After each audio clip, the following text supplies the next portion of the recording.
तर hi good morning सगळ्यांना. तर आज सकाळ सकाळी मिस्टरांना इथं काजू आणि 2 केळी खायला दिली नाश्त्यामध्ये. त्यानंतर इथे त्यांना दूध दिले प्यायला. दुधामध्ये इथे मी 2 चमचे पावडर मिक्स करते.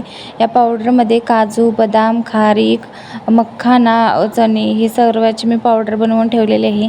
ते दुधामध्ये माझ्या मिस्टरांना रोज मी 2 चमचे घालून देते. आणि मी जे शेक बनवते दुधाचा त्याच्यामध्ये पण ही मी पावडर घालते, दूध वगैरे घालते, मनुके वगैरे घालून मी ह्याचीच बारीक करून त्यांना मी देत असते. पण सायंकाळच्या वेळेला पावडर घालून इथे दूध घेतात आणि सकाळचं मी तो शेक बनवते. त्यांना हे देऊन झाल्यानंतर मी इथे मला गरमागरम असा चहा बनवला आणि चहा पिऊन घेतला. बघू शकता मला फक्त इथं दुधाचा चहा आवडतो आणि मी एक टाईमच कधीतरी चहा घेते. सकाळचा घेतला तर संध्याकाळचा नाही घेत, संध्याकाळचा घेतला तर सकाळचा नाही घेत, असं करते मी. तर इथे बघू शकता आज केवढा मोठा पाऊस आहे. तर एवढा पाऊस लागतो तर गरमागरम काहीतरी खाण्याची इच्छा होते. तर म्हणून मी ते आज मॅगी बनवली होती. मॅगी असे मस्तपैकी एन्जॉय करत खाल्ली. त्यानंतर लागले जेवणाच्या तयारीला. जेवणामध्ये आज गरमागरम असा भात बनवला होता, शेवग्याची आमटी बनवली होती.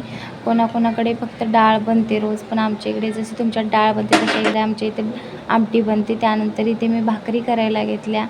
तर इथे भाकरी बघू शकता माझ्या. भाकरी झाल्यानंतर इथे मी सोयाबीनची भाजी बनवणार होते, ती काय तुमच्यासोबत शेअर नाही केली. त्यानंतर जेवण वगैरे झाल्यानंतर सर्व आवरून होते. दुपारच्या वेळेत मी गोधडी शिवायला बसले होते आणि आज फायनली माझी गोधडी शिवून झालेली आहे. माझा व्हिडिओ आवडला असेल तर लाईक आणि सबस्क्राईब नक्की करा. भेटूया अशाच एका नवीन व्हिडिओमध्ये. तोपर्यंत बाय बाय.